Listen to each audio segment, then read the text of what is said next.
So yeah, in Taoism, there's a meditation for everything. Okay, so it's all about building a jindan for longevity, which is basically really simplified. We're constantly leaking. Did anyone see the video I made for the Living Free movement? No. Okay.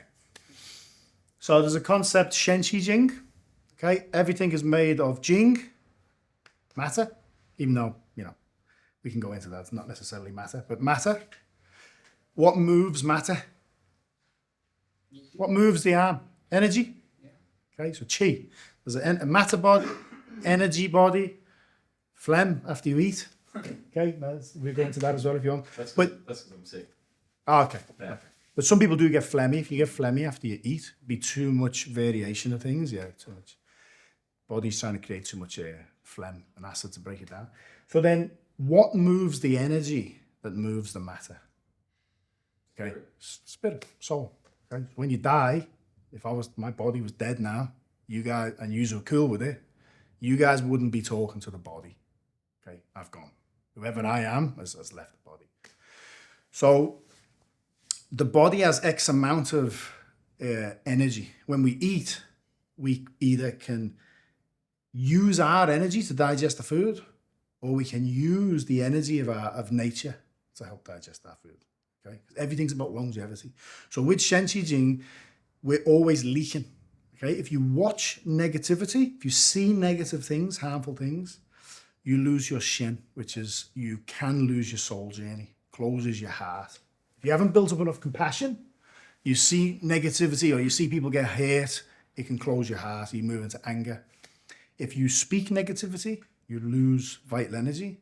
If you hear negativity, you lose Jing, weak kidneys. A lot of people suffering from tinnitus now. Tinnitus is, tinnitus, whatever you pronounce it, weak kidney energy.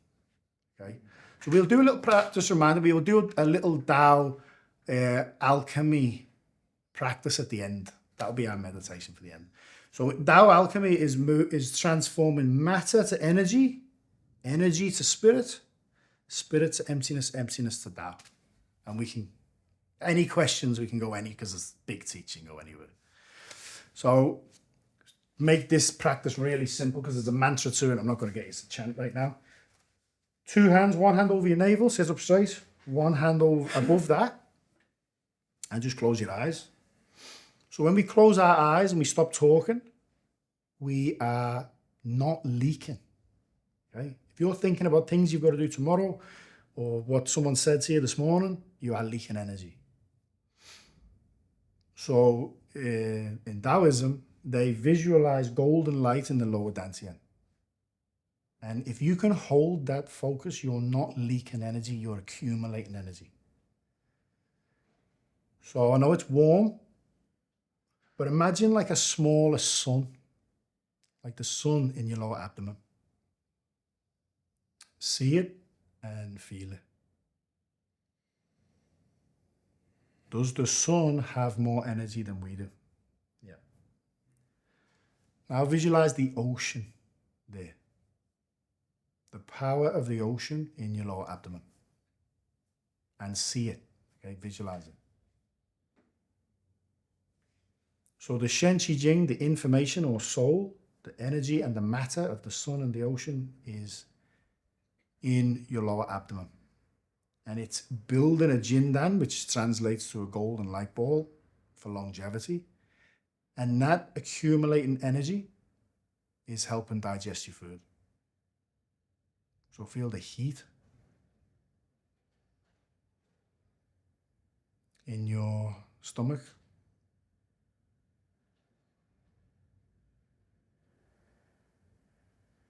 Now see the Amazon rainforest in there.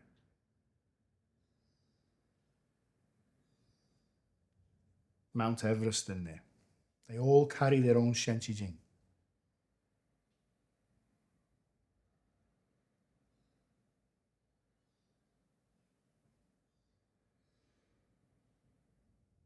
And breathe into that space. And feel the body digesting and absorbing your food.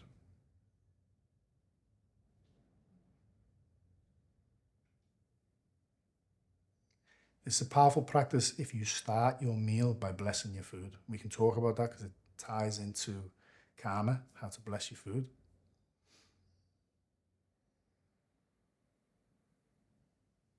So rather than draining your own battery and putting a digestive burden on the body,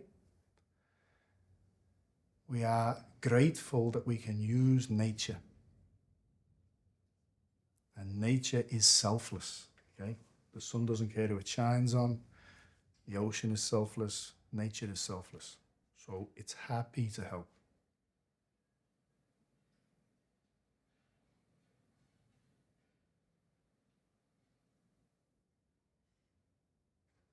And just drop time. Drop the idea of time. Just be fully present.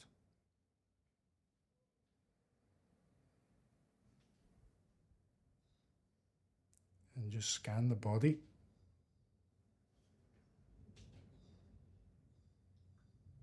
And just see if you feel any different. Very short, simple practice, wasn't it?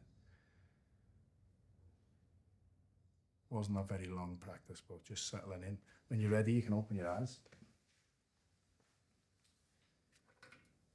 Anybody feel anything? Any difference?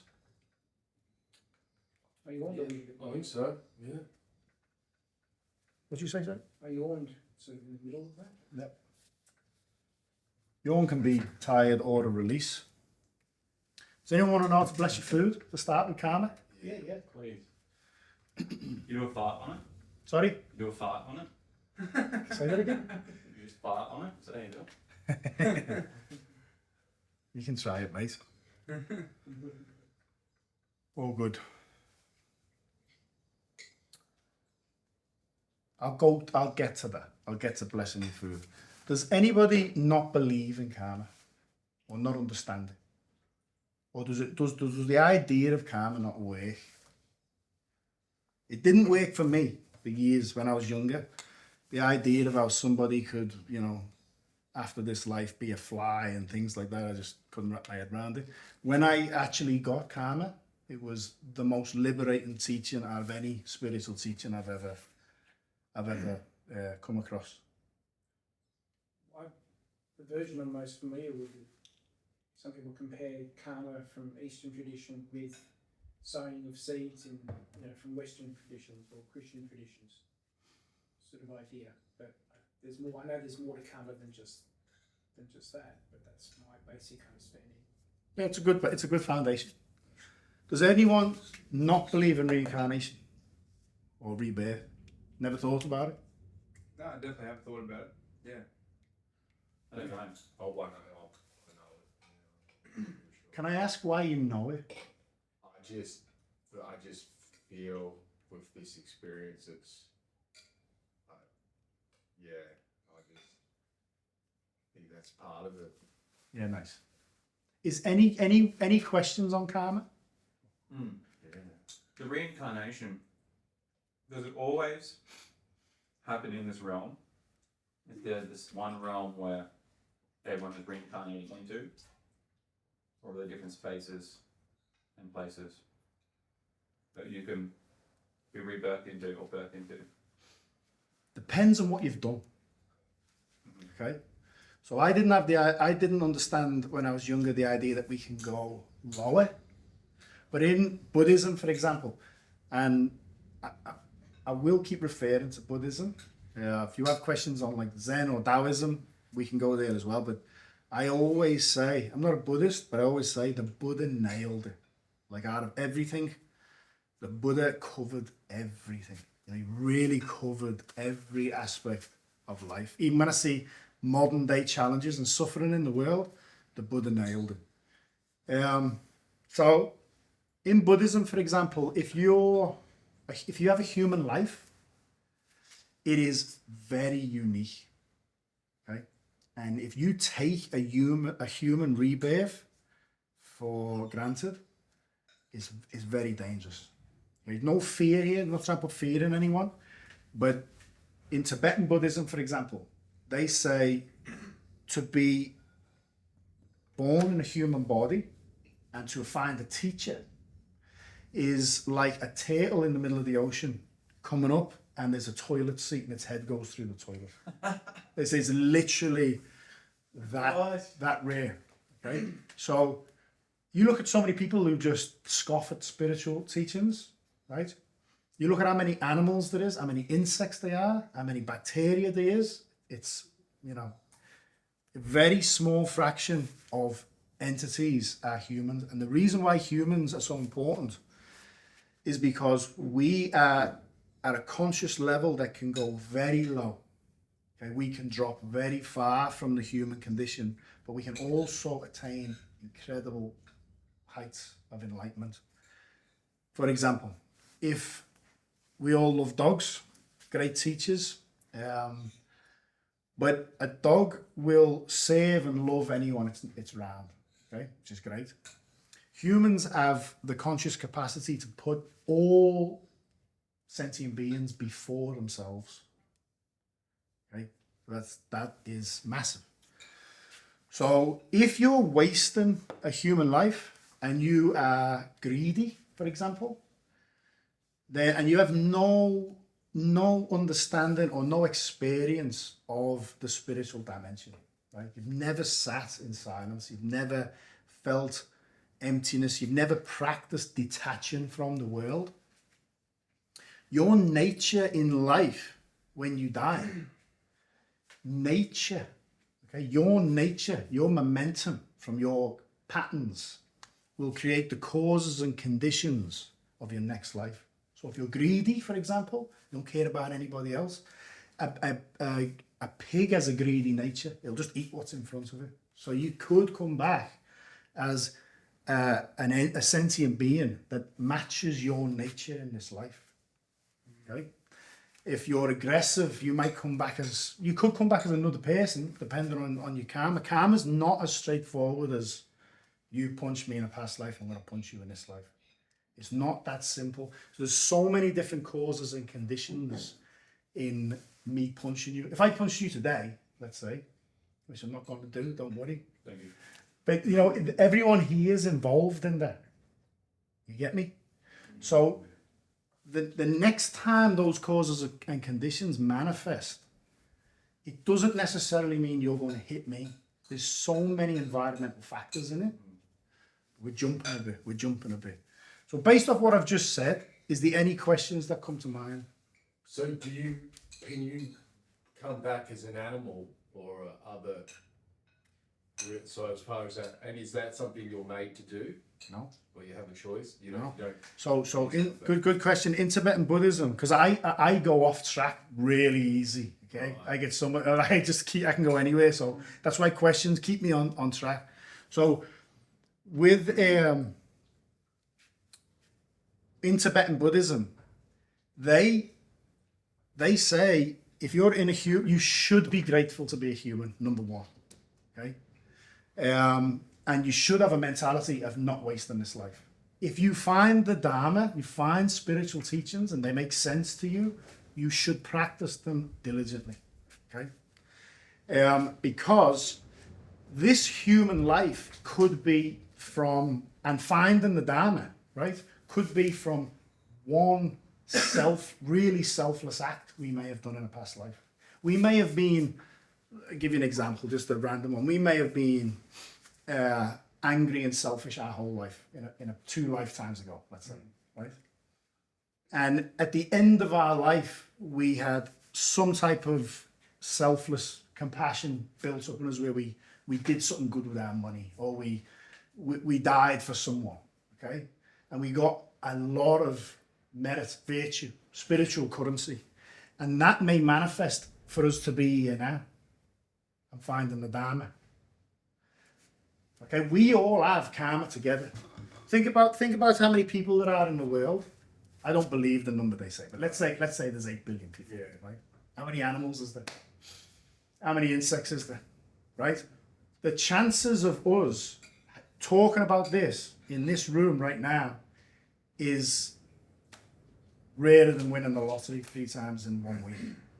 You know what I'm saying? The fact that your mum is your mum, your sister's your sister, your missus is your missus, that is not a coincidence. That's why we have to make a real effort to heal our family relationships. Okay. Can your karma manifest in like the same life? Like, could you not? Everything is our karma manifesting. Everything.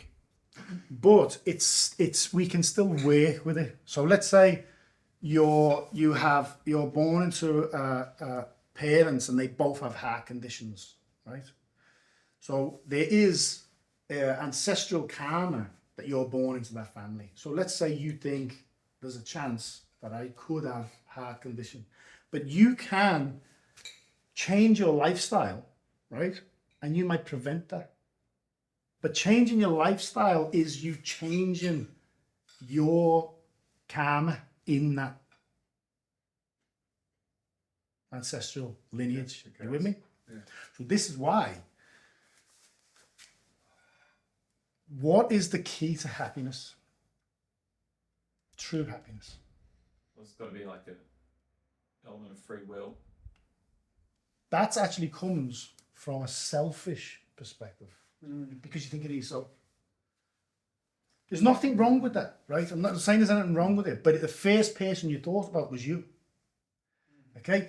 True happiness comes from contribution. Yeah, it's helping others. There's actually a documentary called Happy.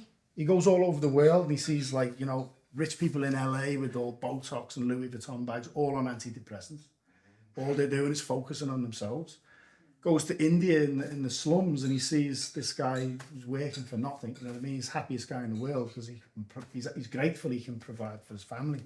So selfless contribution aligns with nature. Nature is humble. Okay, the sun doesn't want recognition, and we don't really give it the recognition it deserves. It serves everybody. So the more we align with that, the more we gain virtue, merit, deed, whatever you want to call it. It's a spiritual currency. The more we do good, the more we change our karmic path. That's selfish. Why? It's. I'm not saying you're Because wrong. you're thinking about changing your karmic pattern. Why though? If that's your motivation. Maybe because you want the world to be a better place for everyone else, and then that wouldn't be the case. So you're right, okay? But if I got this wisdom now and I thought, you know what, I'm going to go and help everyone so that I can get a shitload of money, for example, change my financial karma, right? Is that selfish or selfless? Selfish. It's selfish, okay? It's selfish. It's not unconditional. It's got conditions on it. It's, okay, I'm going to help this guy, and the condition is I'm going to get something back. The funny thing is, you actually do get something back, okay? Like, if I did give you something, there is good karma there, even if I didn't have the right intention. There's yin karma and yang karma, Yeah. okay? It's always somewhere on that. Well, I'll give you an example, right? Let's say I fed a homeless guy and put it on YouTube. That might inspire people to go and do good deeds, right? It's virtue. It's still a good deed, but I did it for people to see, right? If I went and fed the homeless and no one knew, or, you know what I'm saying? It's a difference. Yin service. And that's more in line with the Tao. The Tao is like the way, the universal laws and principles. We can't actually, if I tell you what the Tao is, it's not that. Okay? Loud. Has anyone read the Tao Te Ching? Yeah. Yeah. Read it again. I'm serious. Read the Tao Te Ching. Tao Te Ching. This is, I've probably read every English translation of this. Do you have a favourite one? Sorry? Do you have a favourite one? One that I recommend is Stephen Mitchell's one. Stephen Mitchell. The reason being is because, Is there an audio version? yeah. Okay, so the reason being is, I don't say this from a place of ego, right? But I was only talking about this yesterday, so it's interesting that it's come up. I can read the first chapter of a text and I can tell the person who wrote it where they're coming from. Because a lot of people write a version of the Tao Te Ching from just an academic perspective. Okay, so what is it? So I'll tell you a little story on the Tao Te Ching because it's a cool story, right? I'll share something with you that my teacher shared. Okay, so Lao Tzu is the guy who wrote it. Lao Tzu. It means old master. You have in Taoism like Chuang Tzu, Lie Tzu. Tzu means translates to master, right? So Lao Tzu, they called him the old master. No one knew his family. They didn't know his name. They didn't know anything about him. He was just this wise guy, right? And when he saw the decay of where he was living, and he'd got a few disciples at this point who were like wanted to get wisdom from him, he decided to leave, right? So he got on his buffalo and he leaves. Now there's a legend in this story. So some people say he was actually arrested by his disciples. Some people say he was just asked to write something down. He wrote the Tao Te Ching and then forgot about it and just took off. No one saw him again. And why it's a cool story is because 250 years before Lao Tzu, in China, there's a guy called Pengzu, right? And he's renowned as the long life star. Pengzu lived till he was 880 years old. Now, the story of Pengzu is he didn't do anything till midday. He did his longevity practices in the morning till midday. So the emperor at the time of Pengzu heard about his age, sent his generals to invite him to the palace to share his secrets. They came round in the morning and he said, I don't do anything till midday. So they went back, and with his open spiritual channels, he knew that the emperor felt disgraced, and the emperor told his generals to go and kill him. So Pengzu went missing, right? And they believed, like as legend goes, he lived till he was 880. Lao Tzu came 250 years later. Lao Tzu is Pengzu 250 years later. Okay, so when he wrote the Tao Te Ching, he was over 1,000 years old. So the Tao Te Ching is the first line, is one of the most famous lines in any text ever. It is the Tao that can be comprehended with thoughts or spoken in words is not the true Tao. So what he's saying is anything I write in this book now is not it. Okay, but I'm going to do my best. It's two texts. This Ching means text, the classic. Tao and De are two books. So the Tao is Lao Tzu trying to point in the direction of what it is. De is the virtue of when you live in harmony with it. Okay? Tao bestows De on whoever lives in harmony with the Tao. So this is a classic text. You should read this. The reason I say in this is can be complicated, the text, some parts of it. It's a really easy read. It's only 81 short chapters. It covers everything in there. But the reason why I choose Stephen Mitchell's is it's quite an available text. And he is an academic, but after he got his degree, he spent 14 years in a Zen monastery. So he has an experience of meditation. He believes he's had glimpses of what Lao Tzu's pointing at. And he's seen masters who have embodied what he's pointing at. So the text's a cool text. Okay. How did we get there? Was it you? Did you ask a question? Or is there any other questions? So one of my favourite Bible verses is seek ye first the kingdom of God and his righteousness, and then all these other things will be added unto you. So if you're sort of answering your question, like if your intention, your focus is to do good, make a difference in the world, make the world a better place, help people, then the other things that you might want or need or seek, like recognition, appreciation, wealth, whatever, they'll come secondary. Yep. But if you do those things to seek the wealth and the recognition or whatever it is that you're looking, those sort of external things, well then that's all you'll get. It's really funny. Once you detach from things, Yeah. they'll come to you. Yeah. What's the reason behind that? Why? I give you the best way I can explain it. is, let's say I really like you, and I say, you know what, I want you to be my best mate, right?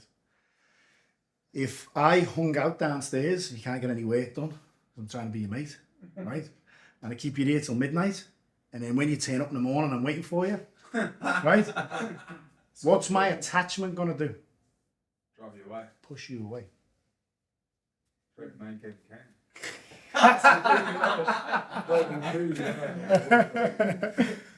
No, because there's Tried and tested. but there's still conditions on it. You know what I'm saying? It's like if you're playing a mind game, like treat them mean, keep them keen. It's not selfless. You know what I mean? All right. I'm going to put them back on the board. Bardo, because I might touch on some of these actually. Bardo, Samsara, Lavan. Any other questions before we go on to these? So it's just interesting because I'm thinking if everyone did that very like to quite a high level, how would society operate? Yeah. Because everyone wants to spend time and like how are the monks celibate? How they're supposed to breed and No, they're not. Like my teacher always says, if humanity stopped having sex, no more humanity. yeah. But that's like when the Buddha had disciples, there is some souls that dedicate their life to the spiritual path, but that's not for everyone. You know what I'm saying? But it's really interesting. Like it's funny that you're on the subject of relationships, because relationships are in a terrible state. Oh yeah. Right? Yeah. Why though? Narcissism. The problem in the world is ego. Sickness is ego. Physical sickness is ego. Think about that. And if you want to ask any questions on that, if you manifest a sickness in the body, it's ego. Yeah. Okay, no. How? Yeah, that's juicy. Ego is separation consciousness. Okay, so why I say as well that the Buddha nailed it, let's see, just go on to the other page here with this. One of the key teachings in Buddhism is dependent arising. Not all right. Has anyone ever heard of that? That sounds cool. Dependent. Arising. Sounds like something in a birth chart. Has anyone ever heard of emptiness? Yeah. Yes. That's what I was before I had. Okay. Let's say dependent arising, right? What the Buddha said was there's two worlds in this reality. One is he called a universal illusion. We see ourselves as separate, right? I'm here and you're there, right? But the nature of our nature is dependent origination, dependent arising. So I'll give you an example. If you get a blank piece of paper, right? We put a label on it that it is a blank piece of paper and we all agree on it, right? But if we were to look deeply into how it exists where it is, there's in that piece of paper is the tree it came from, the sun that grew the tree, the rain, the earth, the minerals. Then you've got the person that chopped it down, the tools he made, the person who designed the tools, right? The person who they bought, the salesman they bought the tools off, his whole ancestral line of the person that chopped it down is in there. What he had for breakfast is in there, right? Everything is in there, and you can chase it down any way you want. Okay. Now, if you took one factor away, right, out of all those things, if you took just one little thing away, paper's not there. Okay. So that is dependence arising. So what's this? Where does emptiness come in on this? We label it a blank piece of paper. What if you see it as a blank piece of paper? None of this exists, right? But when it's empty of a separate self-identity, the piece of paper, it's full of everything else. Goes the same with the pen, goes the same with our body, goes the same with everything. Everything everything that arises depends on everything else. It's separate because we do it, that in Buddhism, right? My Buddhist teacher used to say to me, she used to go, keep going, Nick, in your meditations, keep going. You'll get to a point where the blue sky is not the blue sky anymore. That's the thing, what are you on about? So, right, with the further you go, you realize that the blue sky depends on so many factors. It becomes no longer a blue sky anymore. I got it. But in the Zen tradition, they have a saying, first a mountain is a mountain and a tree is a tree. Then a mountain's not a mountain anymore and a tree's not a tree. But then a mountain becomes a mountain and a tree becomes a tree. Okay, so don't want to confuse anyone. Basically, we're in the world of separate things. Then when you truly meditate, and this is a daily meditation for Buddhist practitioners, meditate on on dependence arising, right? How everything depends on everything else. Then a mountain's not a mountain anymore. It's not a separate mountain. It depends on everything else. And a tree's not a tree. But then you live in the world where a mountain is a mountain and a tree is a tree, but you also understand the wholeness of it. Do you get me? Making sense so far? Yeah. So the Four Noble Truths, this is going on about the Buddhism again, is the first one is everything, right, is suffering. Okay, what's that mean? A lot of people think, oh, it's so depressing, Buddhism, everything's suffering, right? Where we are, okay, and below us, and even above us, which is that's another place we can go, but is suffering. There is suffering. The ego creates suffering. Separation consciousness. I'll give you an example, right? Let's say that chair is my chair, and it's the idea of it being my chair is the start of suffering because I think it's mine, right? But if I say I want that to last forever, nothing in this reality lasts forever. So that's where suffering comes in. The idea of me losing that, I might still have it, but the idea of me I've got a son. If I start thinking, oh shit, what if he died? Right? There's unnecessary suffering. Okay, there's suffering everywhere. We put suffering on the world around us. So the second noble truth is there's a way to suffering. So any suffering in your life, if suffering manifests or a trauma or something, if you actually look at the dependent origination, what it's the suffering, what it's dependent on, you'll find that there's a path that led to it manifesting. Right? Third noble truth is there's a way out of suffering. And the fourth noble truth is the noble eightfold path. It's the way out of suffering. So there is a state of suffering, of no suffering, state of no suffering, which is nirvana. And the fourth noble truth is there's a way, there's a path, and that path is the noble eightfold path. Okay? So the Buddha said, if you live your life according to these eightfold path, you're basically moving in a direction away from samsara. We can go into samsara in a minute. There was something that I covered then I wanted to jump on. If it's meant to come out, it will come out. Any questions on that? You're getting a lot here, so I'm sorry if it's a lot of information. Yeah. And you can try even an example here. So think of an example in your life, or if you've got a trauma.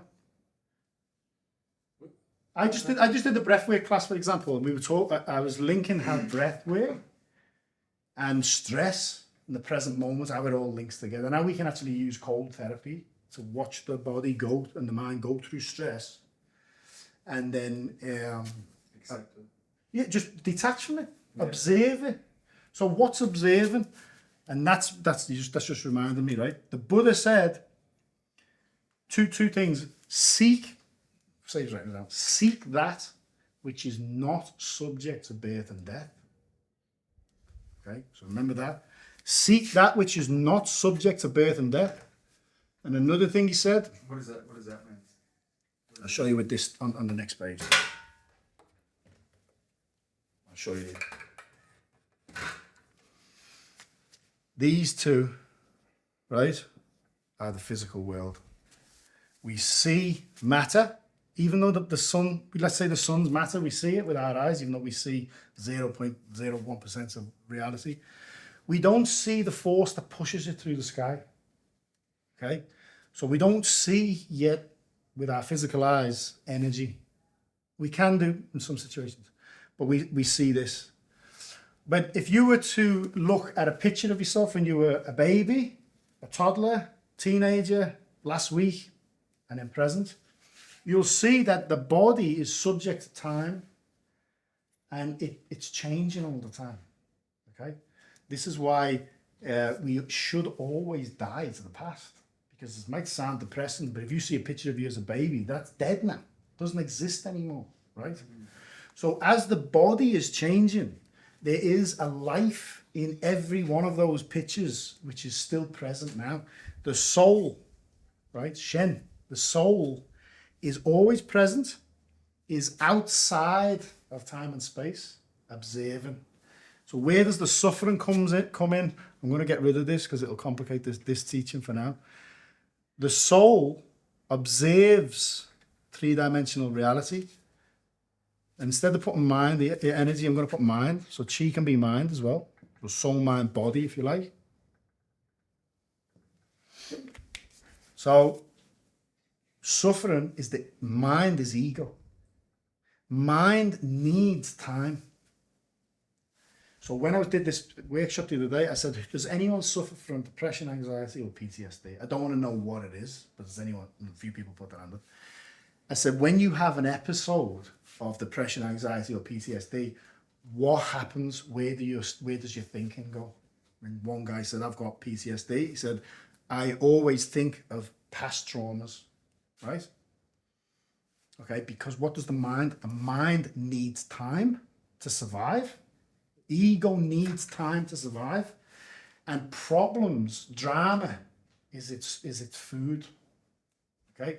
This is such a simple way. Next time you're having a hard time or you're feeling stressed, just sit in the car and just say, is this problem in time? If it's a bill, right? You just got a fine and you've fucking got no money. How am I going to pay this? It's future. You get me?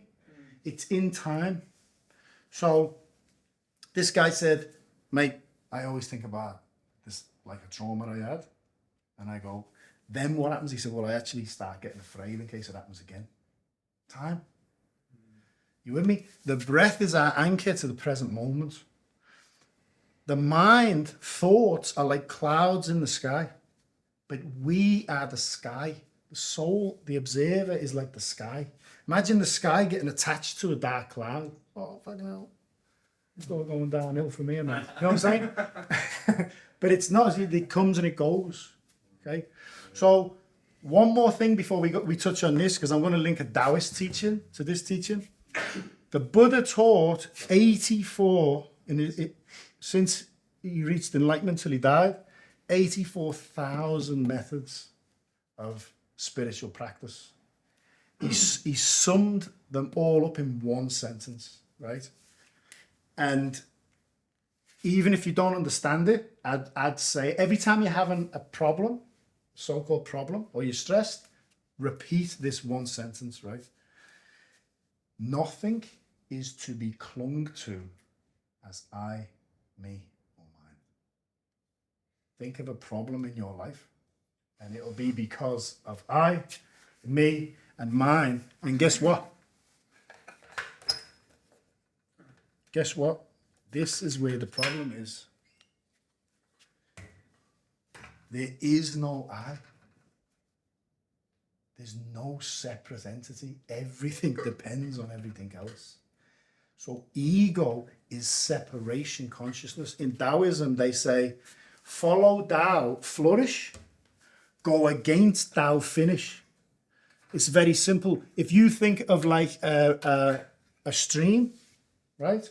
If you get in the stream and you swim with it, you're going to cover massive distances by barely moving. We're following it.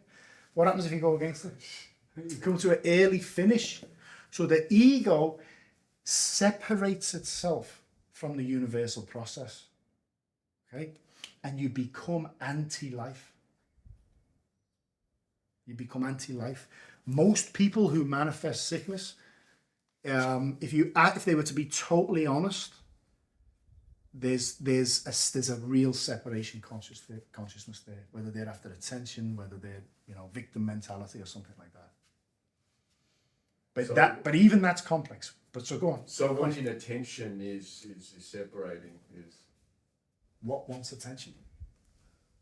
There's this really mad concept now because we're in the selfish era, the selfie era, right? That's why relationships are struggling so much. What are you going to give me? We'll go away then. What are you going to give me? Right? So this, there's a thing now where people say, yeah, but it's a survival mechanism, the ego, and I believe you can have a healthy ego. Who believes that? What part of you believes there's such a thing as a healthy ego? The ego.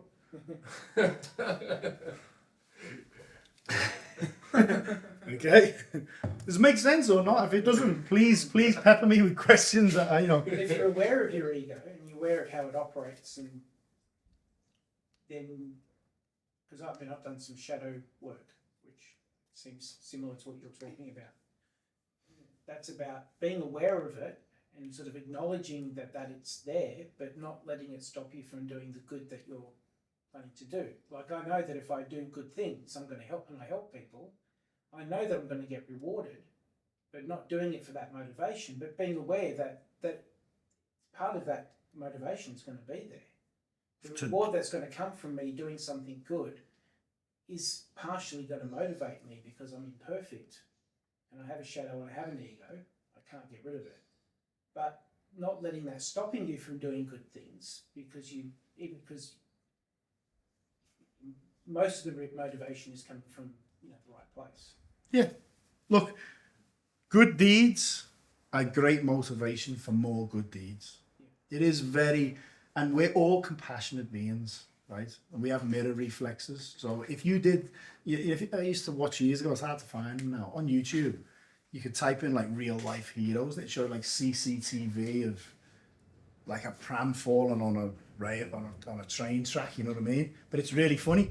There'll be like 20 people all going, oh my gosh, and one person will act, and then everyone acts. Yeah.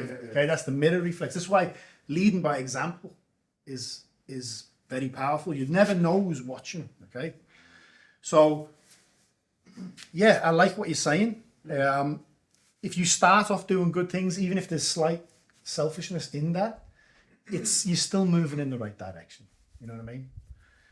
So where does this come in?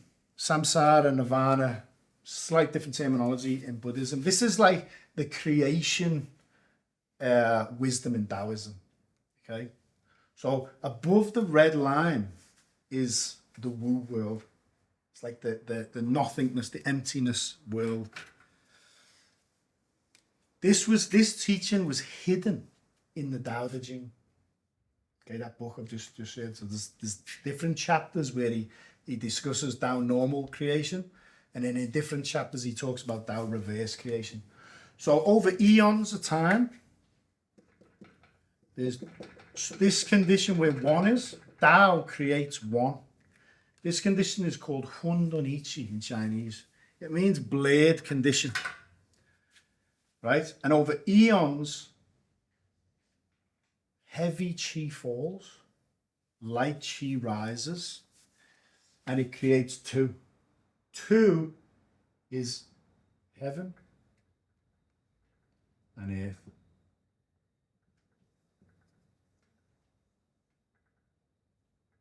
Yin yang. Oh, okay.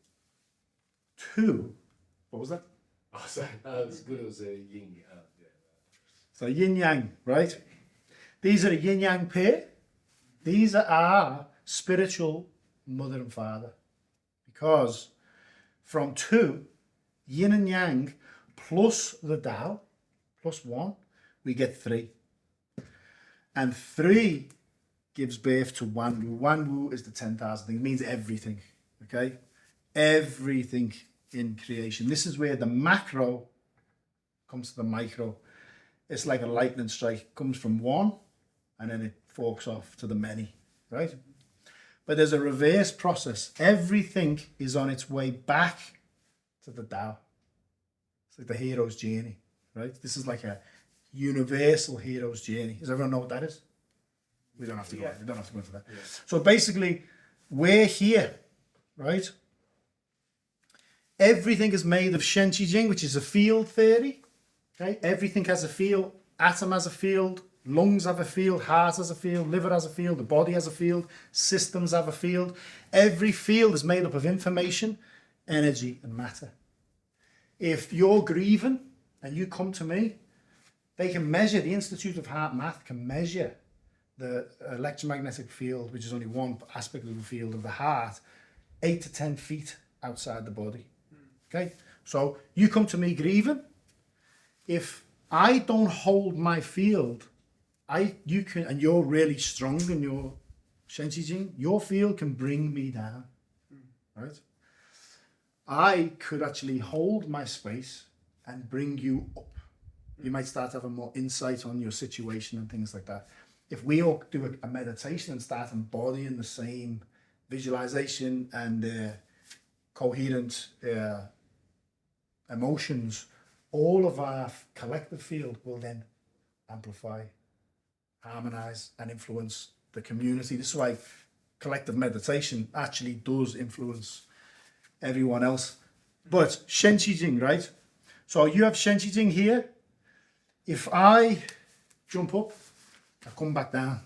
So the Lao Tzu said in his book, he said, Ren fa di, di fa tian, tian fa dao, dao fa zi. And what it means is, Ren, human beings here, follow Earth's laws. Okay? If it's freezing, we'll freeze to death, right? Earth follows heaven's laws. This ties into karma, okay? Heaven follows the Tao. Tao follows that Ren fa di di fa tian tian fa Tao. Tao fa ziran means follow what is natural. So if you purify through contribution and spiritual practice, if you purify your Shen Qi Jing diligently, you can actually refine. How long does a human typically live? 100 years if you're lucky. How old's the Earth? We don't know, right? You can purify your Shen Qi Jing to align with Earth's Shen Qi Jing. When that happens, you're not governed by the Earth's laws anymore. Okay? You can purify your Shen Qi Jing past that and harmonize with heaven. Okay, this is what you'd call a Mother Earth saint, heaven saint. Saint means servant. Okay, why do all streams flow to the sea? The sea is lower than they are. So power comes with humility. You will not get to these levels if you have an ego. You with me? So if Earth follows heaven's laws, what does that say about Earth? Anything that happens on Earth, there's a spiritual reason for it. Spiritual reason is karma. This is samsara. Samsara is we are just stuck here. We're stuck in our karma. We're born. We go born, old age, sickness, death. We just get stuck here. We're accumulating more and more karma, more and more karma. So this is why in Buddhism, Taoism, any true spiritual tradition at the top, you find a spiritual path and it makes sense to you, you work your ass off to try. And why do you do it? Like, let's say there's mantras in Taoism, right? Let's say and this will go, we'll tie this into blessing your food. Let's say you wanted to do a daily meditation. You say, you know what, from now on, I'm going to chant Tian Di Ren Hui. Right? What does it mean? It means heaven, Mother Earth, and human beings, right? Join as one. Return back to the Tao. That's what it means. So when you chant that mantra, you are putting all everything here, heaven, earth, and all life before yourself to try and push them along, get them out of this birth, old age, sickness, death. Right? It's a selfless practice. You don't have to go out and feed the homeless. It's a good thing to do, but you can dedicate an hour a day to chanting that mantra. That is a great way to purify your Shen Qi Jing. And I tell you something, I do this like with a few people who join me for meditations. I say, next time you're stressed, next time you think there's no way out, pick a mantra that's selfless, chant for the benefit of the whole. You're not chanting for yourself. You're dedicating that hour to serve all beings everywhere, and you tell me how you feel at the end of it. You will feel, you get out of that meditation and you'll feel a different person. So this is samsara. We are caught. My Buddhist teacher said as well, right? He said, in life you have to weigh up your practice with your scales, right? So you got your scales. She said, if you just serve people, you just feed the homeless and you just do whatever, but you don't gain wisdom through meditation, these scales, right? They're like that. Why is that important to know? She used an exaggerated example. She said, you might come back in the next life as an elephant that's revered and covered in jewels, but you haven't gained the wisdom to move forward. I heard the Tibetan Rinpoche, a master share, and he said, it made me reflect on my dogs. He said, you think about a dog. A dog, you know, you cuddle it all day, you give it love, you feed it when it's hungry, you walk it when it wants to walk, plays, it sleeps. All of its needs are met. But there's two ways. It could be on its way up, right? It could be on its way up, learning more, and it's come back as a dog. But it could be on its way, it could have come down because it may have saved you in the past, but never done any spiritual practice. Okay, if you've got any questions, you can fire questions at me, right? So it may have gone down a consciousness level because it didn't do any spiritual practice. Now, you might see some dogs, and this is common, I've met a lot of people who say, mate, that dog has been my son, or that dog has been my mum. But they rescued it. It was getting abused in a shelter. Okay? Sorry if I'm going over. What does that mean? That means it could have been a human and really harmed a lot of animals, for example. You know what I'm saying? And then it's coming back to experience that. So on that, we'll talk about blessing our food. When was someone going to ask a question? Yeah, go on. Is there some degree where none of this actually matters, but it does matter? In a sense, like, so what if I come back as a dog next life? Should I be worried about, am I supposed to be living my life in such a way where I'm trying to avoid going down? No. I wouldn't. I'd never live in fear, right? Yeah. Fear is the ego's last grip. Yeah. Okay? When you start feeling like you're doing well, if you feel afraid of something, you'll always be in time. Oh, fuck, I hope they don't do lockdowns again. You know what I mean? It's drama. Don't fear anything. Don't fear anything I'm sharing today. Just don't take it with a pinch of salt. But if I was to say to you, next life, you can come back as a human or a dog, what would you choose? Well, you gotta think about it. No. The reason I'm saying that is because if you say a dog, it's fine, but you're wrong. And I really mean that. Like, if you think about it, you have more intelligence than a dog. Yeah. But I can see the fun in being a dog. I can see possibility and opportunity. What opportunity? Just to have that experience of being. You may have had that experience. I may have had it. I don't know it now, but I may not. I'm not here to say if you want to come back as a dog. That's great. You know what I mean? You miss licking your balls. Maybe. No, I can't reach these days, but you know. Yeah, maybe. But no, there's a part of me that's sort of like, well, in the bigger, grander scheme of things, to some degree, it actually doesn't really matter whether I come back as a dog, an ant, a human, an alien. Okay, fair enough. I'm not here to At- say at some level, but yeah, but at the same time, I'm not. I mean, this is really.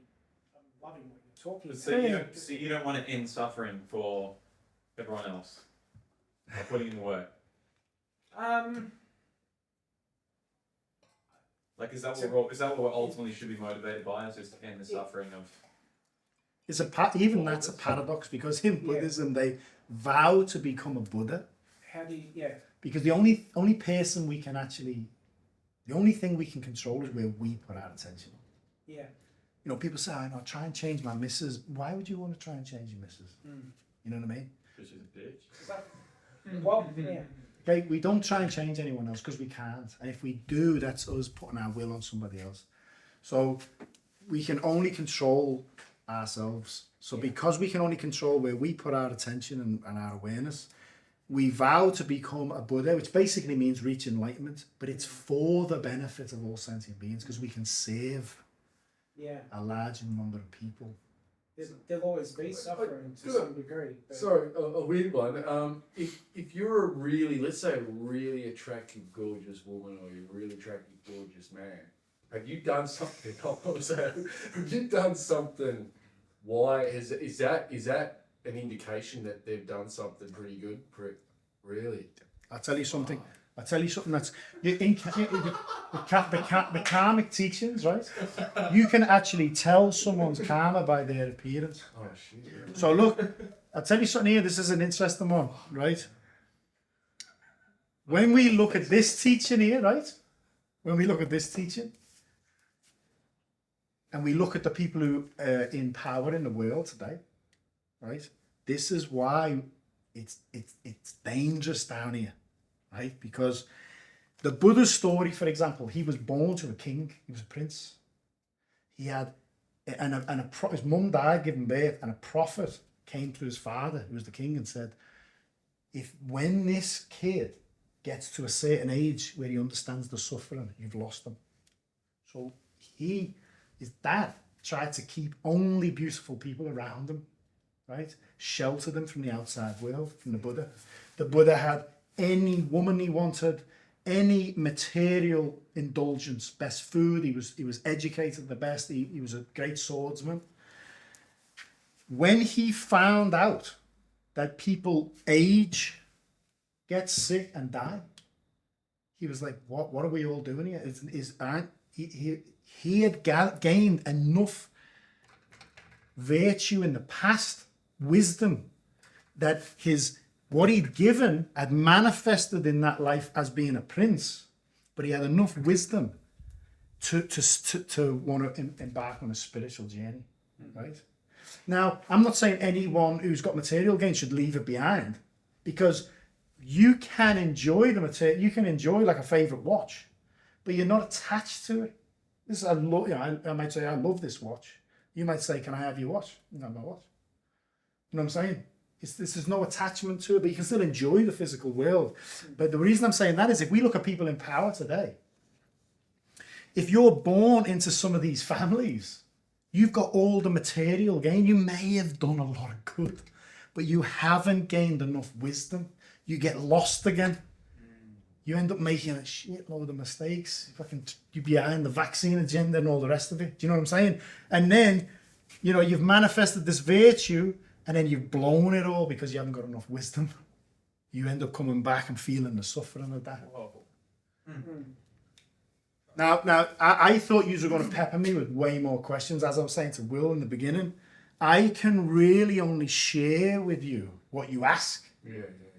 Because my teacher's teacher, he died with a lot, I was telling Will this earlier, he died with a lot of wisdom, right? And I said to my Buddhist teacher, it's a different teacher, I said to my Buddhist teacher, I said, would he get karma for that? Dying without sharing it with humanity?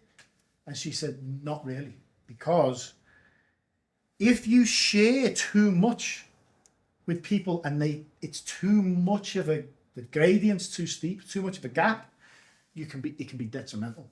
It can send them the other way, and they get lost. So my Buddhist teacher used to say to me, Nick, keep going, but I can only answer your questions. If you ask me a question, you're ready for the answer. And it's funny, man. I love asking questions. I love people asking me questions, but it's really interesting. I don't get many questions when I give teachings.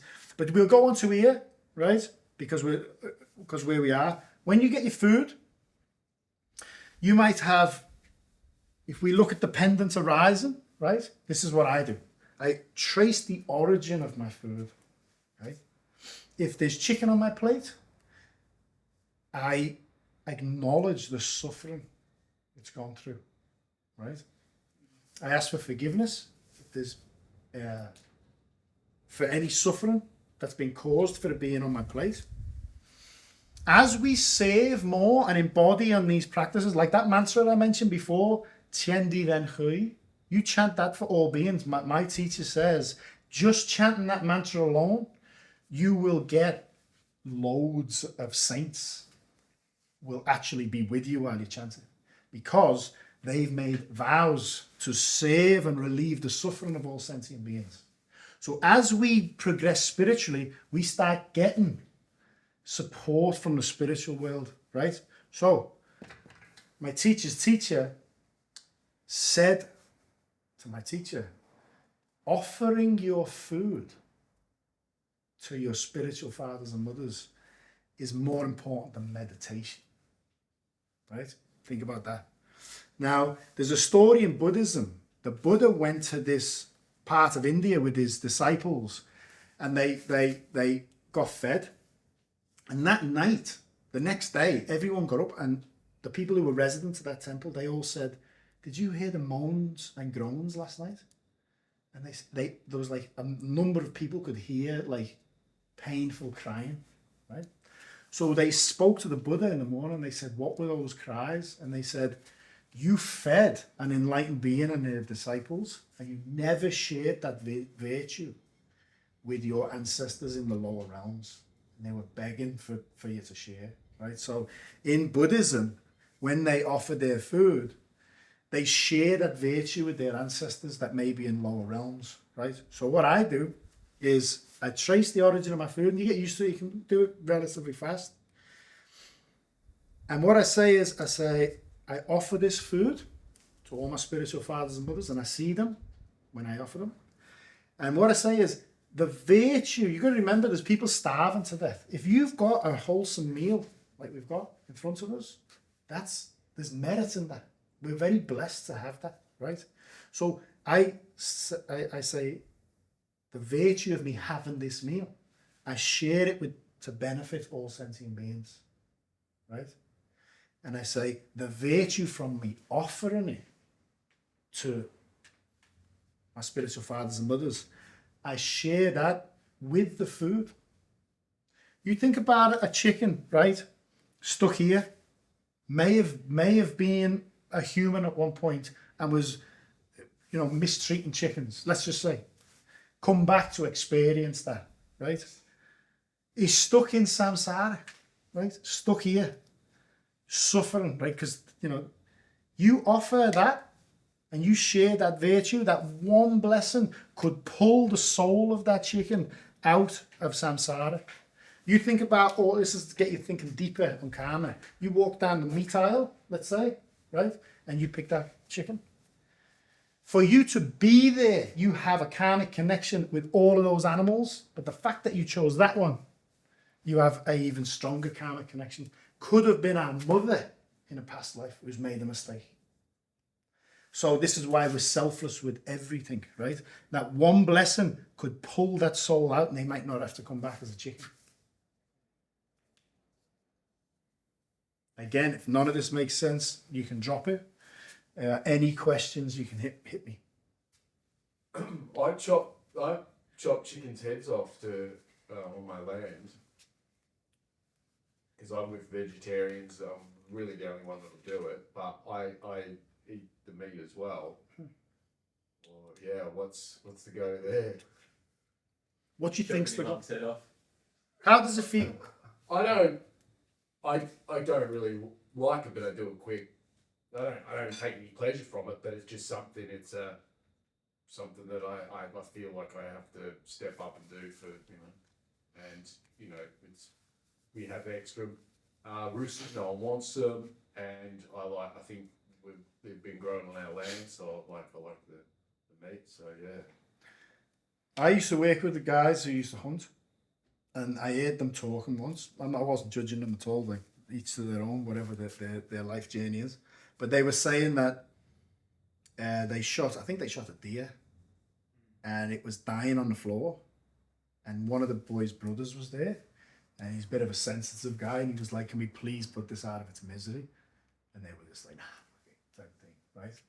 So look, if I died now, and this is, you go on YouTube and look at near-death experiences, it's pretty common what happens, right? They all say that once the body, which is the five sense biological vehicle, right? Once you come out of that, the soul, you don't see through the five senses. Okay, you see everywhere. People say, "Oh, I could see my brother in India, and I was in England, and you know what I mean. I knew what he was feeling, and all this." In the Tibetan Buddhism, they use like a vase. They say if you've got like a glass bottle, if you smash the glass bottle, where does the space inside go? You get me? So the whole takes a separate form, and then when the body goes, you return back. Okay, so. I might have an outer body experience. Now, with karma, for example, I'll get back to your question. Let's say we're in war and I kill you four, right? When your soul leaves the body, three of you guys might say, "You know what, we're at war, and I understand," because you're still conscious. You're just not experiencing through the body. I forgive him. We shouldn't be here, blah, blah, and you go.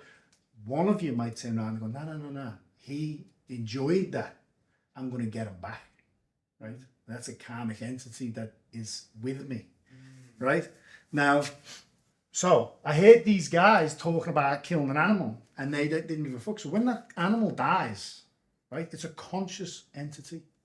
So if it dies and it goes, there was no need for that, the way you did it. They can be angry at, put it that way, but there's a conscious way to do everything. Yeah. I've been vegan, I've been raw vegan, I've done it all, right? So just on like the hunting side of things, like because I hunt and fish as well.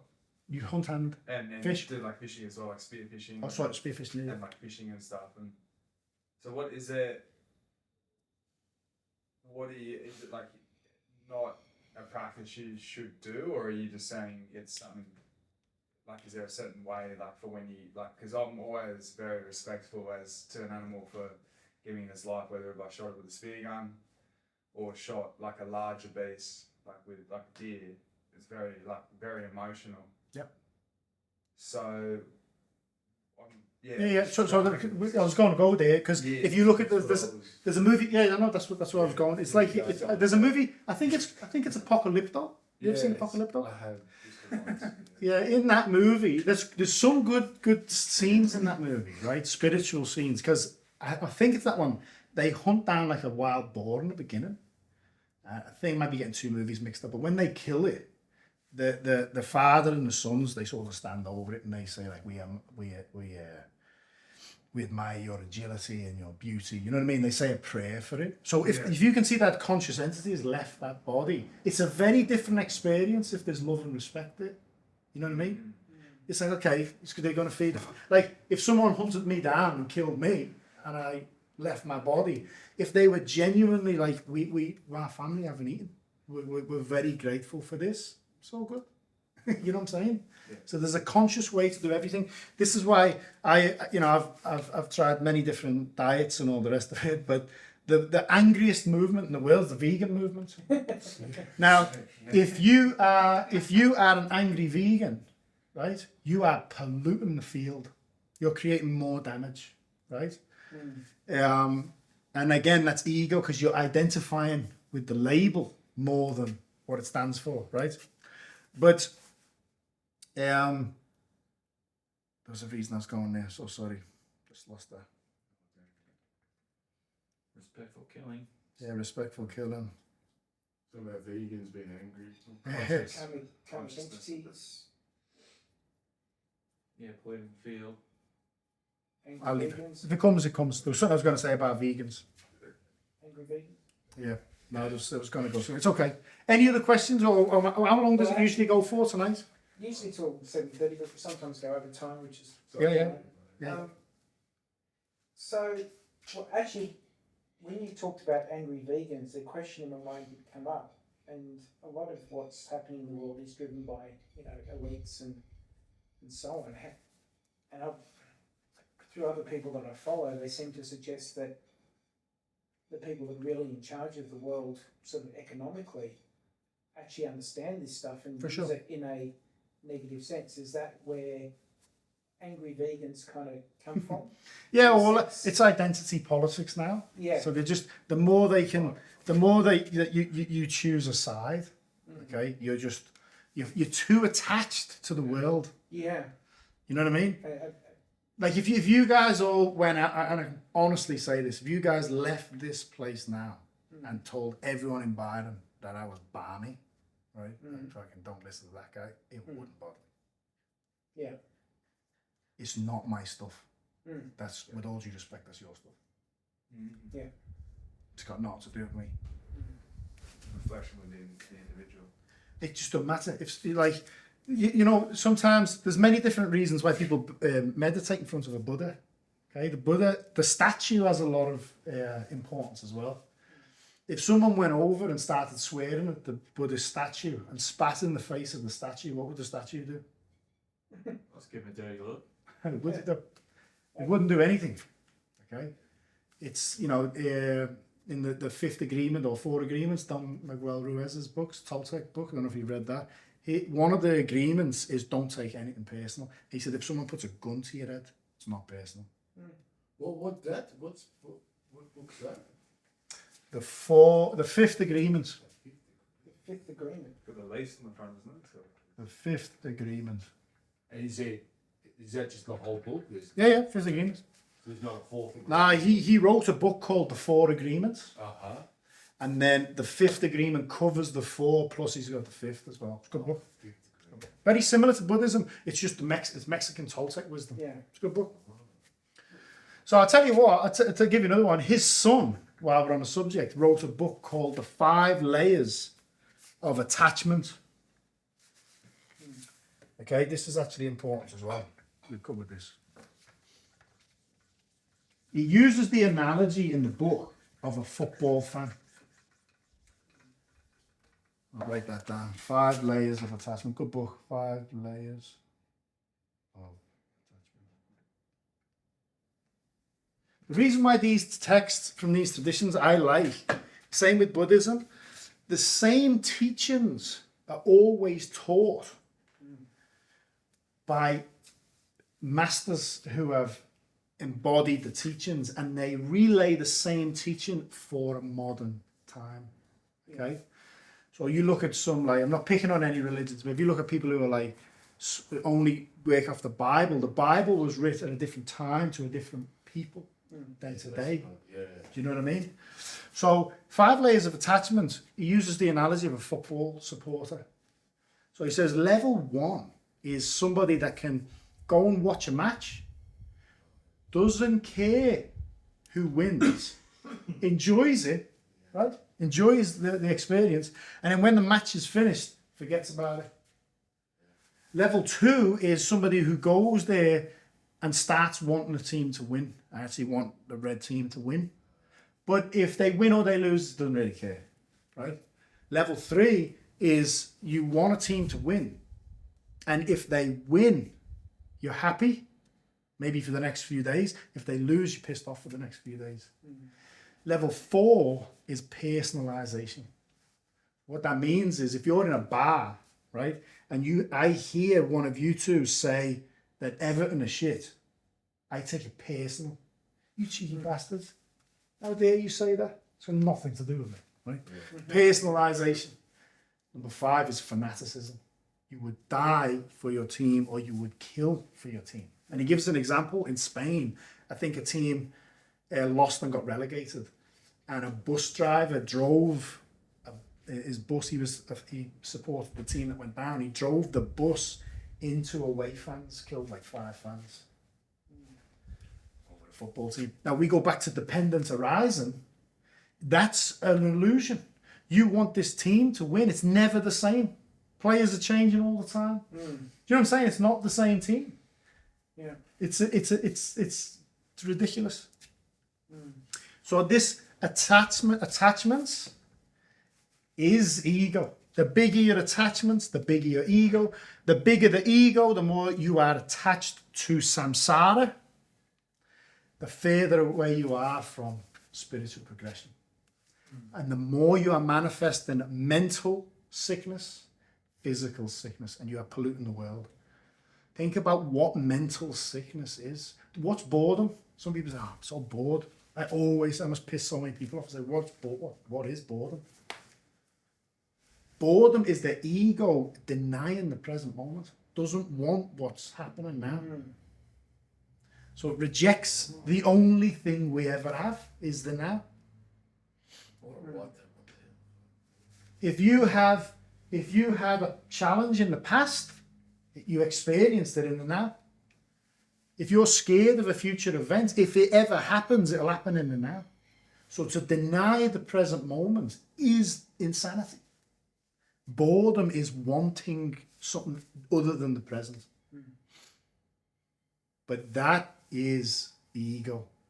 And that is life denying. That's what causes sickness. So back to you, just jump on your chickens, right? If you're doing it for the benefit of others, do it with care in mind. And actually, if you do meditate overnight, because this is what I'm going to say about the vegans that come back, right? I have, rather than promoting veganism, I've always promoted conscious living. I'll give you an example. When we look at dependent horizon, right? This t-shirt was from, I don't know, Big W or Kmart or somewhere, right? From a Jeep t-shirt. Somebody could have killed themselves because the conditions were so bad making this t-shirt. Apple put fucking nets around their factory in China to stop people jumping off. So you're using your phone. Someone could have died making that because the conditions were so bad. We're in this realm, everything is linked to some form of suffering, right? If you're a vegan, I'm never eating meat, right? Well, in the presentation I shared around Australia, we went into Cleve Baxter's work. Does anyone know Cleve Baxter? He wrote a book called Primary Perception. These guys who have a list of books by the end of the day. Primary Perception. He invented the polygraph, the lie detector test. His book is he hooked one up to a plant and he went to hit the plant and the plant got scared, right? So he went on a mad one then. So he had all these plants in his office and they were all hooked up, right? They didn't just feel pain, they showed care, concern. There's a story in the book, he's preparing food and he cuts into his finger. And as he goes, every single plant at the same time showed concern for him. What? He got white blood cells from an ex-war veteran's saliva, put it in a test tube, took it 7 miles away, hooked it up to a probe, showed the war vet footage of Pearl Harbor. He was wired up, and how he responded, his white blood cells did 7 miles away, exactly the same time, no travel time. Okay? Wow. He did some amazing research, right? Primary perception. Primary perception, Cleve Baxter. Oh. Cleve Baxter. So, everything, your t-shirt you're wearing, right? The food you're eating, it's all suffering somewhere. So, Cleve, Clever.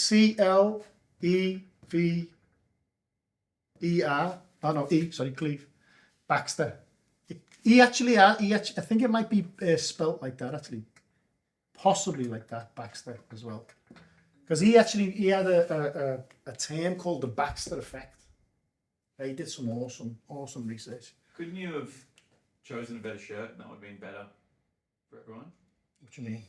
Like, try not a better shirt, but like a shirt that was created without any of that so bad stuff. Like, is there a shirt with less bad karma attached Of to it? course. My point in sharing that is, if you live consciously, right? When you buy a t-shirt, you're grateful for it. Okay, I'm very grateful for this, and you don't have to talk in your head. You know, forgive me if any souls have suffered while making. You can do that. Like I had a massive insight into when we look at karma, right? If you walk past someone in the street, you never see them again. What's the chances of that? How many people are there in the world? You have a karmic connection with that person, even if you never see them again, right? So one insight I got was, if I don't watch the news, right? But when I was abseil window cleaner in Sydney, sometimes I'd go into like buildings and the news would be on, right? So what I realized was there's a reason I'm seeing that today. Or I might be driving down, I hear two people arguing in a bus stop, right? Living consciously is, there's a reason they're in my life, even for a split second. And just in your heart, if I've contributed in the past to their suffering, please forgive me. You see a war on the news, if I've contributed to any of that suffering, please forgive me. Imagine the whole world did that, genuinely. They don't tell anyone that's how they go about their day. We would purify a massive karmic debt, a massive collective karmic debt. This is why collective meditation is genuinely, we can explain it. There's been over 27 peer-reviewed scientific studies when they've got a group of people focusing on peace and coherence, energy, for a time period in cities, and they're always measuring statistics like car accidents, divorce rates, violence, crime. On average, greater than 72% reduction in things like car accidents, emergency room visits, divorce rates, in that window and the days after collective meditations. Juicy. It's like the water tank thing. So Is that in the talk on a video? Like water tank. Yeah, it's like that. Yeah. Up in hills, Oh, like, right. shit on there. Yeah, up there, but Yeah, it's like, go you you can't get up there, but yeah. Crazy, but go use it. Water tanks, Some yeah. good juju and yeah, because that's one that's different. Two more things. I'll write one thing down on the board for you guys, and I'll share one more thing that we never touched on. I've got one more question. Yeah. Any questions? Hit me, man. Hit me. Do you want to do your thing first, and I'll ask at the end? I was just going to touch on the bardo. Okay, bardo's a big part of Buddhism, but I'm going to write this down. You can take a photo of this. Nothing is to be as I, me.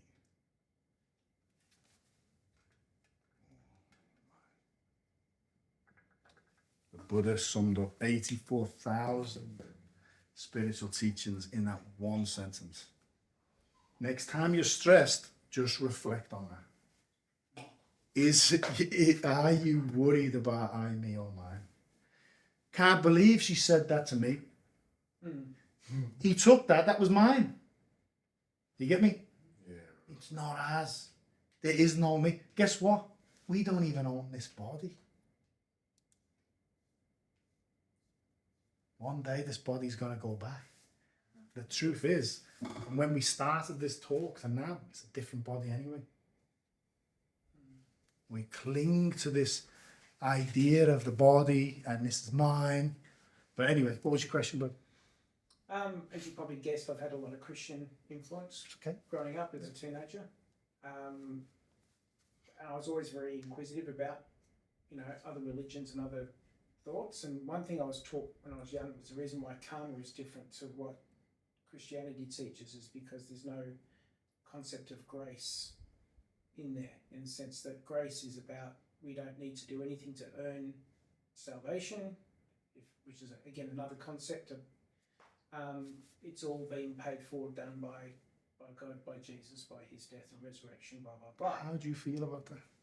How do I feel about it now? So you think it's cool to just do what you want because Jesus has already paid the No, debt? I don't think that. And No, I'm not that's saying you what- do, but I'm just Yeah, saying does yeah, that doesn't yeah, make. and But that's but a one of the big reasons- part of it, a big part of it. If you Yeah. look, if you look into the Dead Sea Scrolls, Yeah, yeah, a lot of the things that were kept out the Bible was Jesus' teachings on reincarnation. yeah, yeah. So why it's important is people wouldn't spend as much. That's my question though. I'm so sorry. Go ahead. Sorry.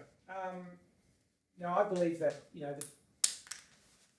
what you'll find in one set of religious teaching, you'll find a different version of it. It's a different perspective and maybe at a different level of detail or resolution. I'm trying to find where grace fits into karma and what's the parallel or similar. Define grace for me in Grace is Christianity. undeserved favour. Undeserved favour. Yeah. Do you mean the grace of God? Yes. As Yeah, in the yeah, grace but- of God, undeserved favour. So in the say that circle shared, the Tao Yeah. circle, right? We're here. Yeah. We are far from God.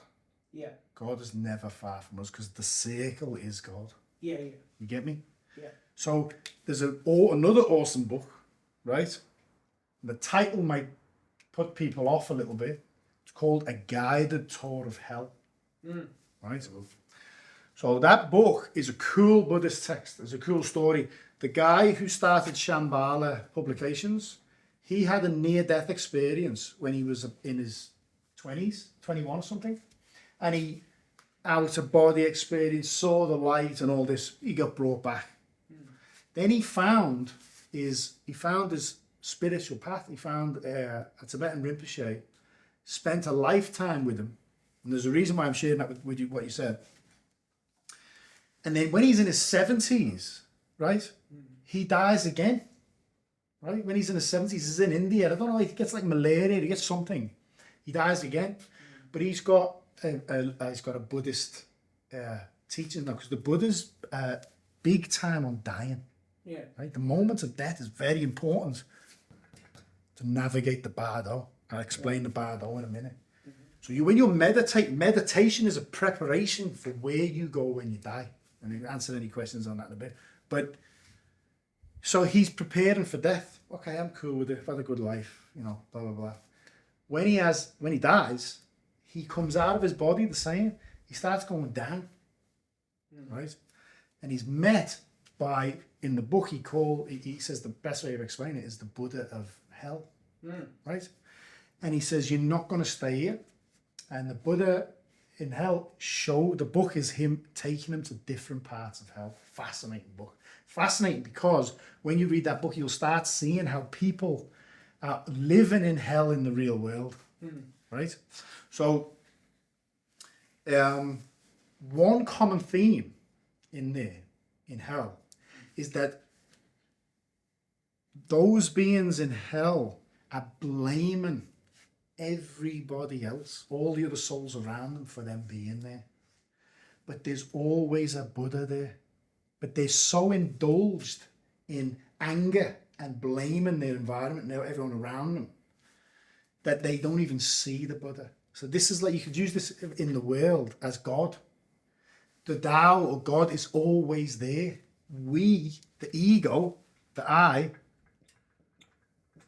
separates itself from God.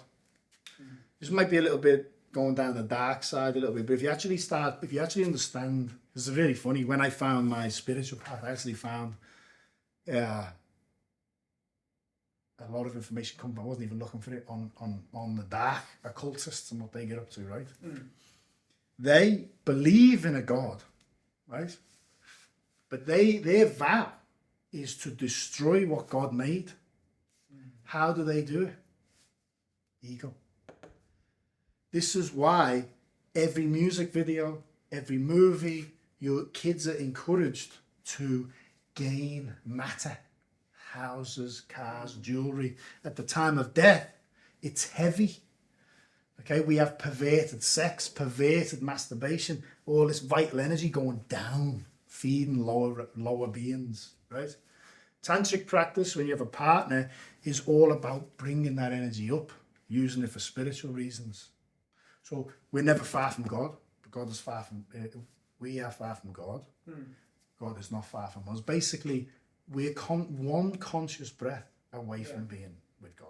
I don't know whether, but with Christianity as well, what I was going to say was, if you take the teachings of reincarnation or rebirth out of it, you're left with a religion of people who think, you know, I'm going to live this life, and then I'm only here once, and when I die, I'll get judged, and then I'll spend the rest of my time in heaven. Do you know what I mean? It's very. Well, that's that's the basis of most Christian, traditions, sure. Which I believe there's an element of truth to, but it's only so I see every religious system or spiritual teaching as partly true, but not the whole truth. It's not that it's wrong; it's just that it's only a perspective.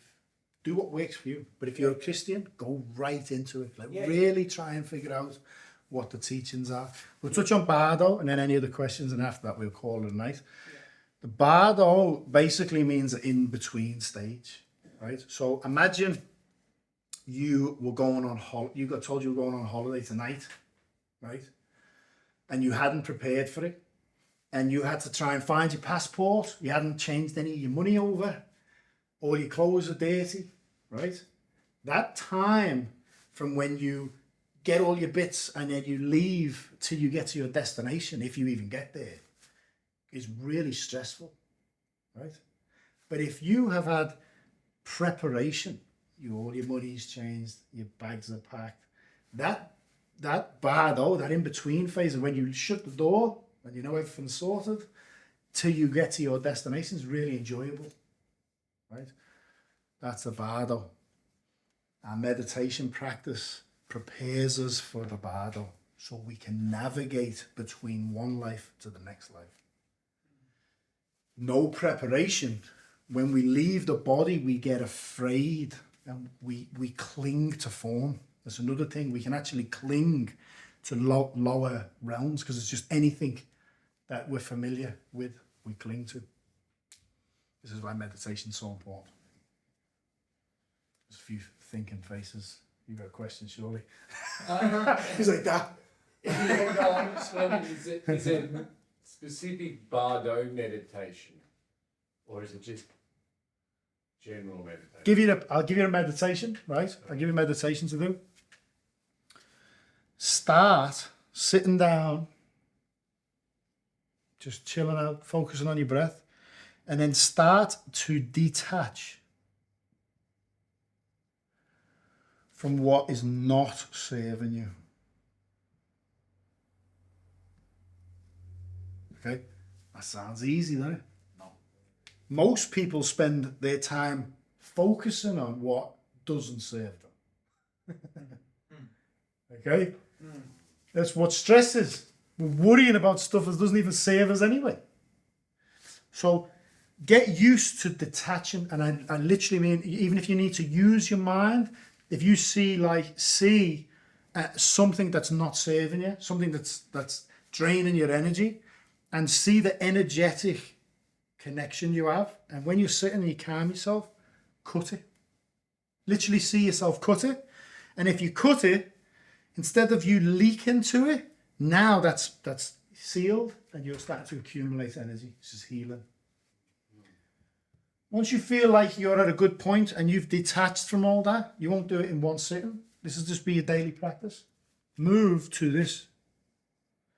Detach from what is serving you. Detach from what you consider blessings in your life. Remember, detaching doesn't mean we don't care. In there, let's just in Buddhism, there's a middle way. A middle way. One way of practicing the middle way. Most relationships now, I live in the extremes. Oh, my missus, man, I fucking love her. Just want to get married. 5 minutes later, mate, she's doing my head, and we just split up, right? I hope she gets ran over, something like that. You know what I mean? It's like literally so extreme. Everyone's just on this emotional roller coaster all the time. No one listens to me. Okay. Yeah. Anyway, The middle path is to walk the middle path and not be attached. I'll give you an example of a practice we can do. If something good happens in our life, right? Somebody gives us some money, we get some money from our parents, or I don't know, we win the lottery, right? The merit, or your kid comes up to you or your wife and says they love you, right? That's merit, that's beautiful. Instead of attaching to it, say in your heart, I share this merit, this good virtue with all sentient beings, right? Everything we do is a service. Something bad happens, right? We get the flu, we feel like shit. I remember when we went traveling. As soon as I took off in the bus, I got the flu, right? I remember vomiting in a public toilet. That was gnarly, right? It stunk. I had my head in a public toilet, just heaving. And this teaching come to mind: when you're suffering, right? May my suffering contribute to relieving the suffering of all sentient beings. You're out the way. This gets rid of I, me, or mine. You can then be detached from the good times, detached from the bad times, because they're both of service. Everything we do is of service. And we can walk the middle way. Okay? So when we apply this to this teaching, my son, I love him so much, right? He brings so much, and my wife, they bring so much joy to me. But when we attach to things we love with I, me, and mine, there's too much emotion, there's too much drama. If we can detach from them, we're actually more present for them. I'll give you an example. Say you come up to me and you go, mate, fucking Tom, right, has just said this, that, and the other. And I go, oh, what? You're not going to have that, are you? Right? Adding to the drama. Or you say, or better example, Tom's said something, I don't know how to approach you, let's say. Now, if I add to the drama, right, fuck, mate, can't be blah, blah, blah. But if I'm actually detached from your situation, I'm more there. I use an analogy of boxers, right? People think a boxing corner man is there to just put a chair down and give you some water. I don't know if anyone's ever boxed. It's not, right? A corner man will see a different fight you're in. They've got a lot of love for you, but a good corner man is actually detached from the fight. Like they just watch it. They say, Nick, you keep dropping your left hand, mate. Right? You're going to get caught. Or he's leaving his left leg out there. Take it. Dummy the jab, take it out, right? So why is that an analogy? Because a spiritual teacher has the same role. Go to a spiritual teacher, master, my head's up my ass, this is what's going on. He's detached. Do this, right? Now, if you don't have a teacher or you don't have a corner man, which is fine, this is where meditation comes in. Because if you can practice on a daily detaching, coming into the present moment, detaching from your thoughts, don't give good thoughts a trophy and don't reprimand bad thoughts. They're just thoughts, right? You let them go. You can create a gap and be your own master. You can see the challenging situation you're in from a bird's eye perspective. My boys have done a lot of talking tonight. Sorry. Yeah.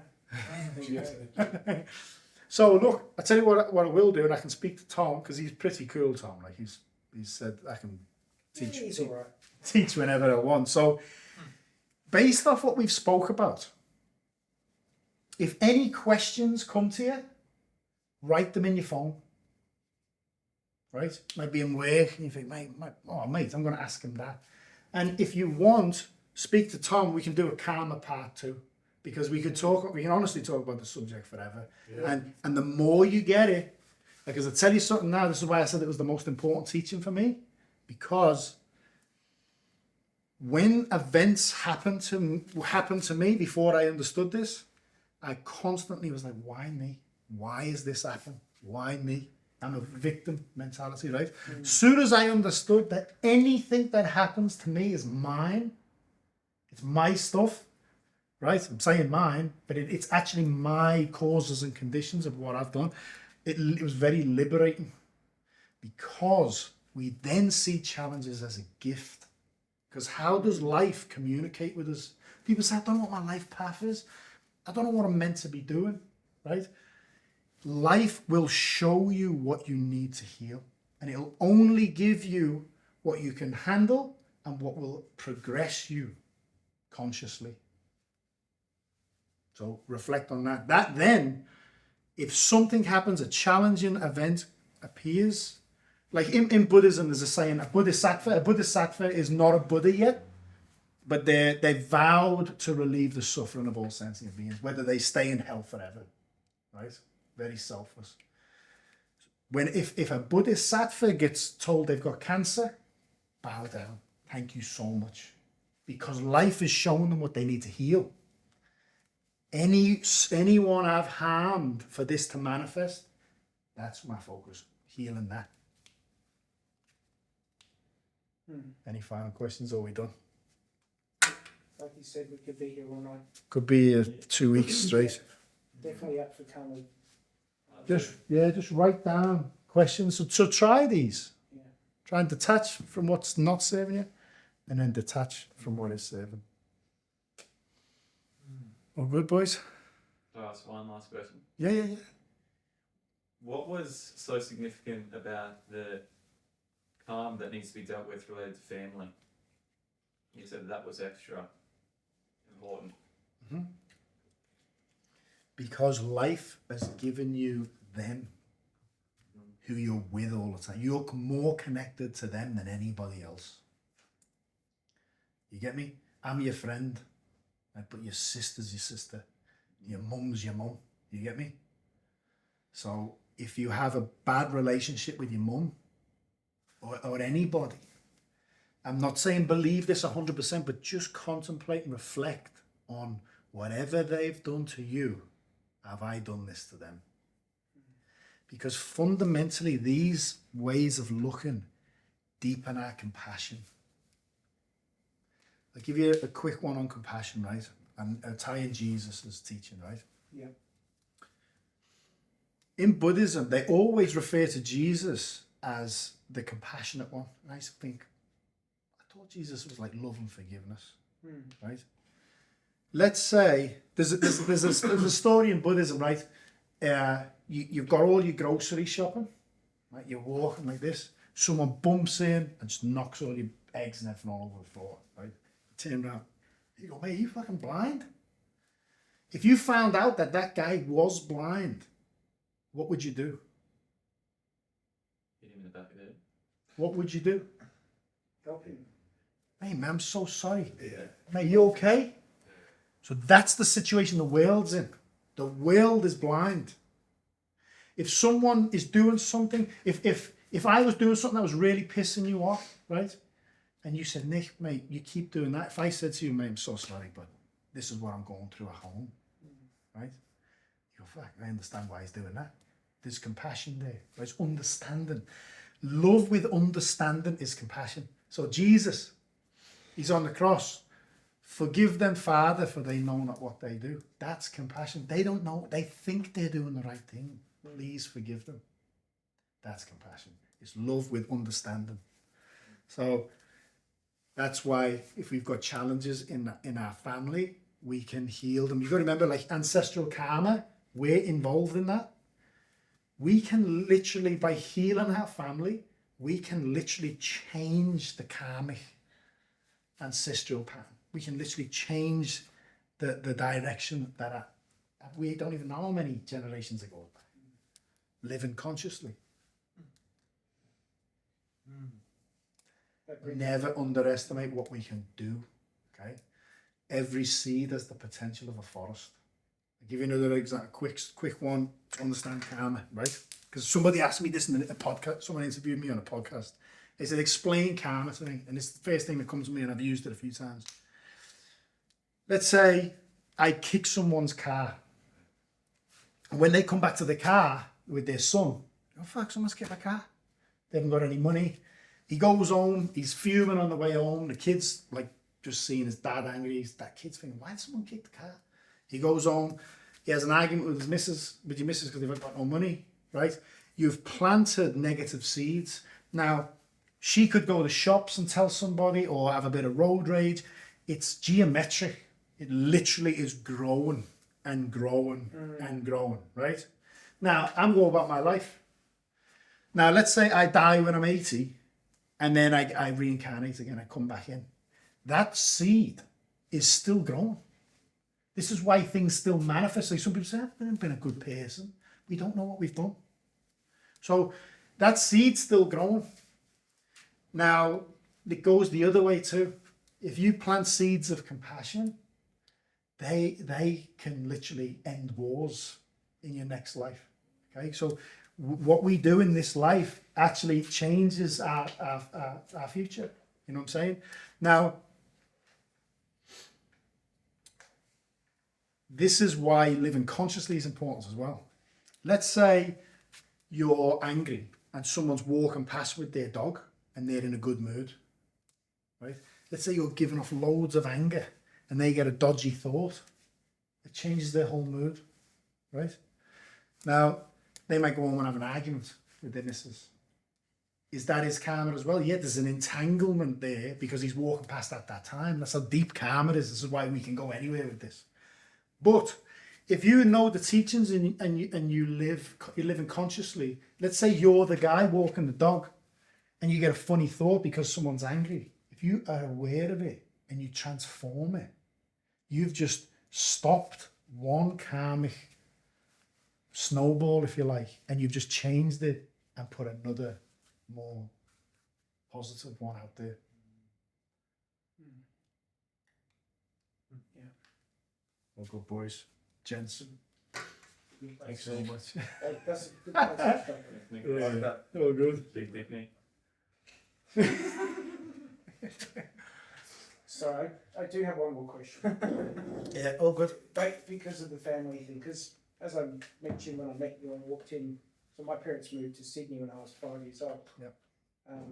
And so I've got cousins galore in West Yorkshire, who I barely have any contact with. When does karma relate to that? I don't necessarily get on with them, but I don't necessarily not get on with them. I've got a niece and nephew in Sydney who I hardly have contact with. I've got a sister here who I get on with really well today, but that's because we've resolved all that stuff. Mm-hmm. So where does karma fit into? Same as it does with me and you. You're connected to them. That doesn't mean you have to say, I'm going to be your mate and I've got to do this, because the way that karma's manifesting, you might not be in each other's lives.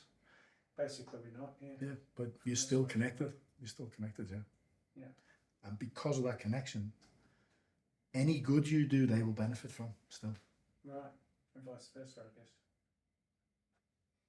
Interesting. Yep. No. All good. Do you want to turn it off before there's any more questions? Were you going to do another meditation at the end? Yeah, we can. Do you want to go? You got to go? Oh, yeah. That's all good, mate. You can go. Yeah. That's all good. Thank you so much. Thanks for coming. Yeah, no, I appreciate that, mate. Thanks, mate. Yeah. We'll see it for 2.0. Yeah, if you're keen, yeah. Yeah, that's a good one. All good. Sit up straight then. Close your eyes.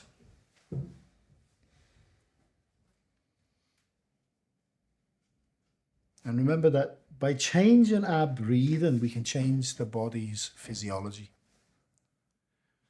So sometimes if you're really stressed out and you can't get the answers, before you try and work it out in your head like a dog chasing its tail, you can just change your breathing.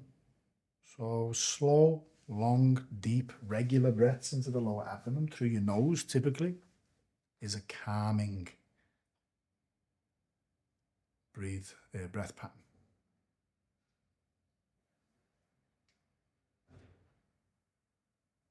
And then drop time. There's five steps I teach to coming into the present moment. So the first one is actually internally giving the mind and body permission to stop.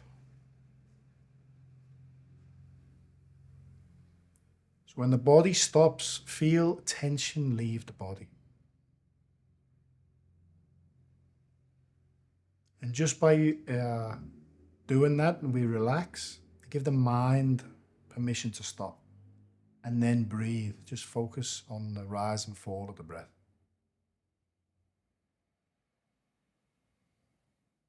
And by doing this, we drop time. If a thought comes up in time, don't worry about it. Just come back to the breath. So stop, breathe, become still. So imagine a lake. And as we slow our breathing, the lake is still like a mirror.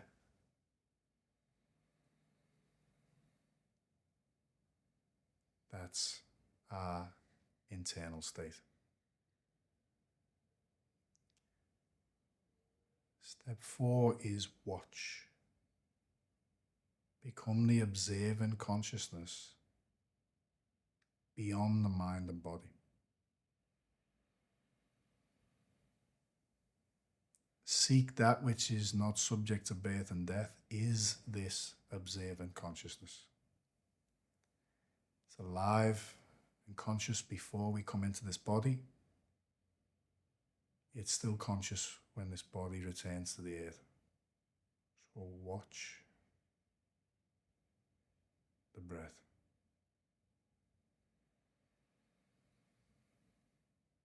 And the last step is be kind.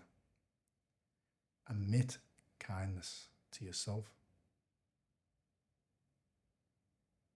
and the world around you.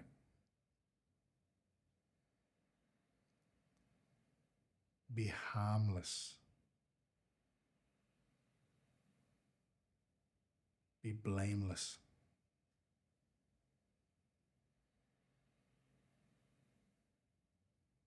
Just be.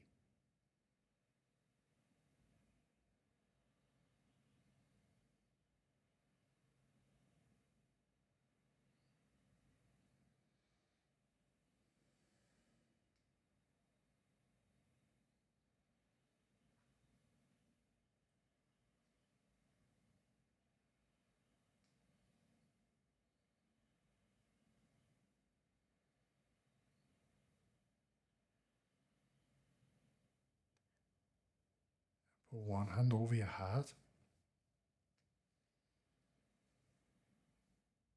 May all sentient beings be free of suffering.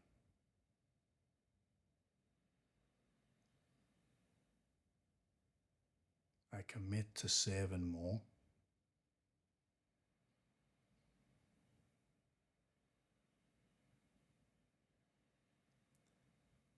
We dedicate tonight to the benefit of all sentient beings.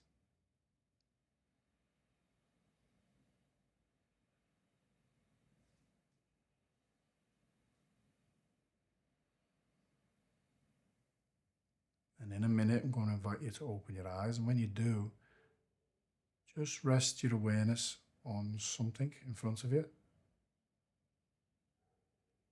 And still hold this level of presence. So you can open your eyes.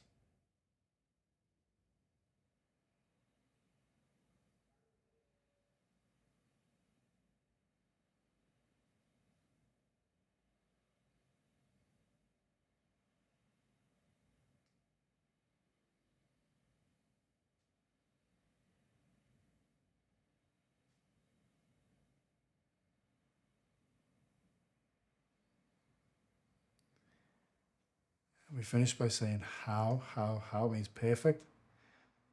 Thank you, thank you, thank you. We give thanks to the teachings, to the Dharma, to all of our spiritual fathers and mothers.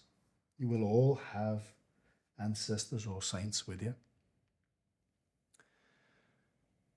Love you, love you, love you. And we say gong song, gong song, gong song. It means respectfully return. Chinese. Thanks everyone for tonight. Really appreciate it. Thank you. And you know, this is just one subject, karma. You know, we can talk about, we can go into any. If you ever want me to teach like about anything, we can talk about anything. You know what I mean?